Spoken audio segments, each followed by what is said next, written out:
Hello guys! Good morning! Kumusta ang lahat? Welcome back sa aking channel, Ems Cooking and Vlogs.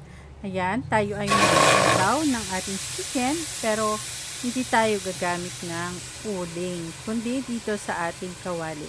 Kung nakita nyo dyan na marinate ko na yung ating chicken, minarinate ko yan in 24 hours. So, sa karaniwang ano lang po natin, lalagyan lang natin ng luya, bawang, asin, sugar, tapos sinamahan ko ng pineapple, ketchup, and then seasoning. Yan lang ang aking pinang-marinate.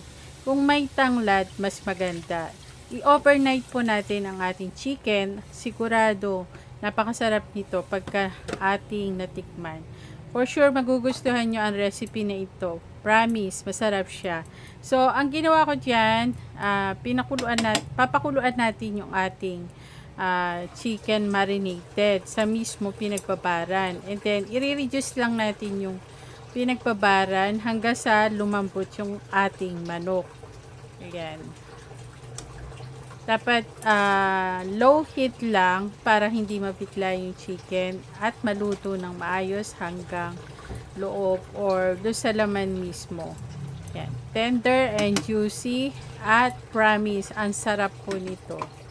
Try nyo na mga guys, mga friends, kay YouTube. Ayan, tinatawagan na lahat. Dito kasi sa aming tirahan, wala kaming space for yung alam niyo yung ihawan. So, gagawa tayo ng paraan para makakain tayo ng chicken barbecue. Kung napansin nyo, ayan, medyo na siya, nag-reduce na yung sauce or yung pinag-marinate ng ating manok. Yan. Pwede na po natin yan ilipat sa isang grill pan. Meron ako dito yung parang style niya ay ihawan. Yan. Dito, iinit lang natin yung ating kawali. Hindi na po natin kailangan maglagay ng oil. At saka dito, mabilisan na lang po yan dahil luto na yung chicken natin. So, iihawin lang po natin yan within 10 minutes sa mahinang-mahinang apoy. At then, gumawa ako dyan ng pampahit dun sa ating chicken. Common lang din. Lalagyan lang natin ng ketchup, konting sugar, konting oil, yan, para medyo shiny yung ating chicken. Konting oil, tapos konting asin lang. Yun lang, wala nang iba. So, papahiran natin para mas maganda siyang tingnan. Kabilaan. At wag nyo pong hahayaan ng ating apoy ay malakas. Para ka lang din nag-iihaw na sa inihaw na baga. Yun, ganun. Ganun siya. Yan, siya nga pala, huwag niyo pong kalimutan mag-subscribe sa aking channel. Ayan, pa-like and share na rin po. At gusto niyo matry itong aking recipe, try niyo na po. Napakadali lang ng ingredients. Yan, baliktarin natin. At yung kabila naman ng ating papahiran ng aking ginawang pampahid dyan. Ayan.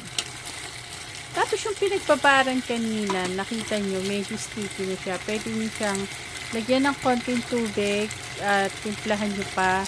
And then, pwede nyo na rin siyang gawing sausawan ng ating barbecue chicken.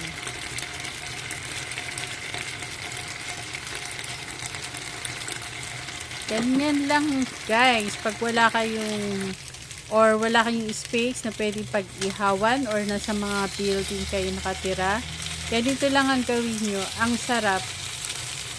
Yan. Mapapa-only rice ka talaga.